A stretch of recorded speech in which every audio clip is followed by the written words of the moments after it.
Statehood का कल case supreme court में आने वाला 8 तारीख को। जी सर। उसका इंतजार कीजिए, देखिए क्या होता है। मैं कल खुद जा रहा हूं।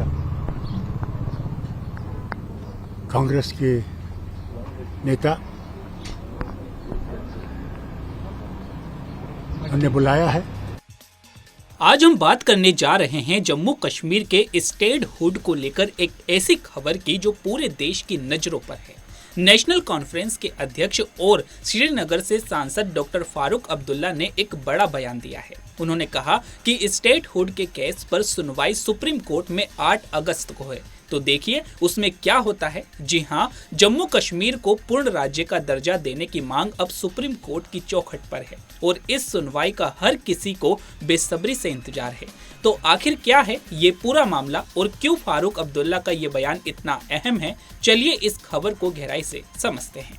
जम्मू कश्मीर में 5 अगस्त 2019 को आर्टिकल 370 और 35A को हटाए जाने के बाद से ही स्टेटहुड की मांग जोर पकड़ रही है और अब इस मांग ने एक नया मोड़ ले लिया है, क्योंकि सुप्रीम कोर्ट 8 अगस्त 2025 को इस मामले की सुनवाई करने जा रहा है। नेशनल कॉन्फ्रेंस के अध्यक्ष डॉक्टर फारूक अब्दुल्ला ने अनंतनाग में मीडिया से बात करते हुए कहा कि सुप्रीम कोर्ट में 8 तारीख को स्टेटहुड का केस है। हमें इंतजार करना चाहिए और देखना चाहिए कि कोर्ट का क्या फैसला आता है। स्टेटहुड का कल केस सुप्रीम कोर्ट में आने वाला 8 तारीख को।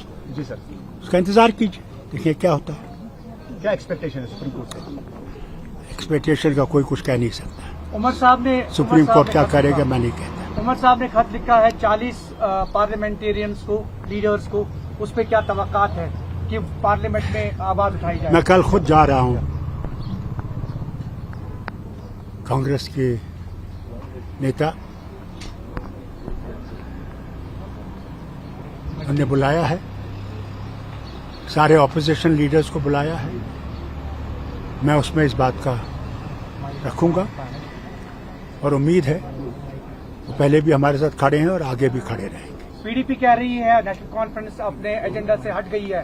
370 के बाद अब ये स्टेट अगर पीडीपी ने ये मुसीबत नहीं लाई होती तो ये मुसीबत नहीं होती। पीडीपी ने तो मुसीबत लाई ना, उन्होंने तो इन्हीं के साथ बीजेपी के साथ हाथ जोड़ा था, है? वो क्या हमें बोलेंगे? अफसोस तो मुझे इस बात का आता है कि लोगों को बेवकूफ बना रहे हैं। 370 से कभी जाता नहीं, 35 से जाता नहीं। अगर उस वक्त मुफ्ती साहब मान जाते, जब लोग गए थे, नेशनल कॉन्फ्रेंस गई थी, कांग्रेस गई थी, कि हमारे साथ इश्तराक करके आप हुकूमत चलाइए, हमें कोई मिनिस्ट्री नहीं चाहिए, मगर इनको मत लाइए। किसे लाया? वो जिम्मेवार हैं और आज हमको आज कहते हैं। अल्लाह ने तो पहले इनको गर्क किया है और इंशाल्लाह आगे भी गर्क करेगा। फारूक अब्दुल्ला का ये बयान इसलिए अहम है क्योंकि उनकी पार्टी नेशनल कॉन्फ्रेंस शुरू से ही जम्मू कश्मीर को पूर्ण राज्य का दर्जा देने की मांग करती रही है। उन्होंने कहा कि बिना स्टेटहुड के जम्मू कश्मीर की जनता की समस्याएं हल करना मुश्किल है।